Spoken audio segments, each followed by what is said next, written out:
Hi guys, welcome back to my channel. ലാലിഗയിൽ നടന്ന Atletico Madrid versus Barcelona മത്സരം 4-2 എന്ന ഗോൾ സ്കോറിലാണ് ബാഴ്സലോണ വിജയം കരസ്ഥമാക്കിയത്. ബാഴ്സലോണയ്ക്ക് വേണ്ടി Robert Lewandowski, Lamine Yamal, Ferran Torres എന്നിവരാണ് ഗോൾ സ്കോർ ചെയ്തിട്ടുണ്ടായിരുന്നത്. അത്ലറ്റിക്കോ മാഡ്രിഡിന് വേണ്ടി ഹൂലിയൻ ആൽവരസ്, സർലത്ത് എന്നിവരാണ് ഗോൾ സ്കോർ ചെയ്തിട്ടുണ്ടായിരുന്നത്. അത്ലറ്റിക്കോയുടെ ഹോം ഗ്രൗണ്ടിൽ വെച്ചിട്ടാണ് മത്സരം ആരംഭിച്ചത്. 70 മിനിറ്റ് വരെ 2-0 എന്ന ഗോൾ സ്കോറിലാണ് അത്ലറ്റിക്കോ മാഡ്രിഡ് മുന്നിട്ട് നിന്നിട്ടുണ്ടായിരുന്നത്.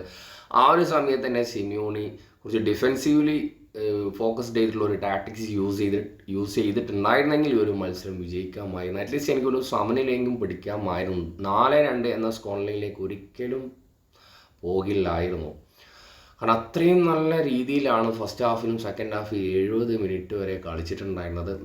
കിട്ടില്ല ഡിഫെൻഡിങ് ആയിരുന്നു. പ്രത്യേകിച്ച് യാതൊരു വിധത്തിലുള്ളൊരു ഇമ്പാക്റ്റും ബാഴ്സലോണ താരങ്ങളിൽ നിന്നും കൊണ്ടുവരാൻ സാധിച്ചിട്ടുണ്ടായിരുന്നില്ല. യമാൽ ഒരുപാട് ട്രൈ ചെയ്തിട്ടുണ്ടായിരുന്നു ബോക്സിനകത്ത് വെച്ചിട്ട്, പക്ഷേ ഒന്നും തന്നെ ഒരു ലക്ഷ്യസ്ഥാനത്ത് എത്തിക്കാൻ വേണ്ടി സാധിച്ചിട്ടുണ്ടായിരുന്നില്ല.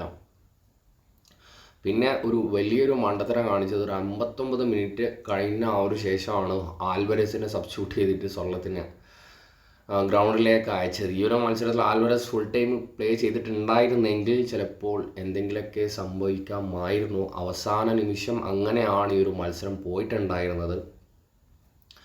എന്തായാലും ബാഴ്സലോണ വിജയം കരസ്ഥമാക്കി. ഓൾമോസ്റ്റ് ലാലിഗ ബാഴ്സലോണ കൊണ്ടുപോകും എന്ന് കൺഫേം ആയിരിക്കുകയാണ്. ഇനി വലിയ രീതിയിലുള്ള എന്തെങ്കിലും മിറാക്കിൾ സംഭവിച്ചാൽ മാത്രമേ റയൽ മാഡ്രിഡായിട്ട് ഇപ്പോൾ സെയിം പോയിൻ്റാണ്, 60 പോയിൻ്റാണ് റയൽ മാഡ്രിഡും, അതുപോലെ 60 പോയിൻ്റാണ് ബാഴ്സലോണയും. പക്ഷേ ഒന്നാം സ്ഥാനത്താണ് ബാഴ്സലോണ തുടർന്നുകൊണ്ടിരിക്കുന്നത്. ഗോൾ ഡിഫറൻസിൻ്റെ അടിസ്ഥാനത്തിലാണ് ഒന്നാം സ്ഥാനത്ത് തുടർന്നുകൊണ്ടിരിക്കുന്നത്.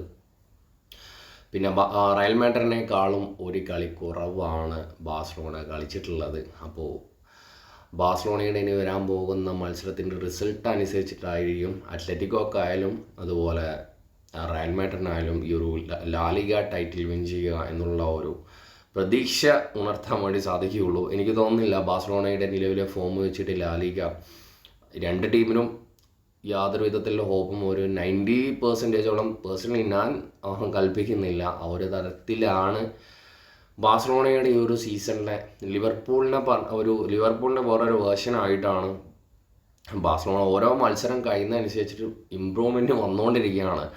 കാരണം ഈ ഒരു സീസണിൽ ആദ്യമായിട്ടാണ് അത്ലറ്റിക്കോയുടെ ഹോം ഗ്രൗണ്ടിൽ പോയിട്ട് ഒരു ടീം വിജയം കരസ്ഥമാക്കുന്നത്. ആദ്യമായിട്ട് അത്ലറ്റിക്കോ ഹോം ഗ്രൗണ്ടിൽ നിന്നും ഒരു മത്സരം ലാ ലീഗിൽ നിന്നും തോൽക്കുന്നത്. അപ്പോൾ ഗൈസ്, ഈ ഒരു മത്സരത്തെക്കുറിച്ചിട്ട് എനിക്ക് ഇത്രയൊക്കെയാണ് പറയാനുള്ളത്. ഈ ഒരു മത്സരം ലൈവ് കണ്ട വ്യക്തികളുണ്ടെങ്കിൽ നിങ്ങളുടെ അഭിപ്രായം കമൻറ്റിൽ രേഖപ്പെടുത്തുക. നെക്സ്റ്റ് വീഡിയോയുമായി വീണ്ടും കാണാം.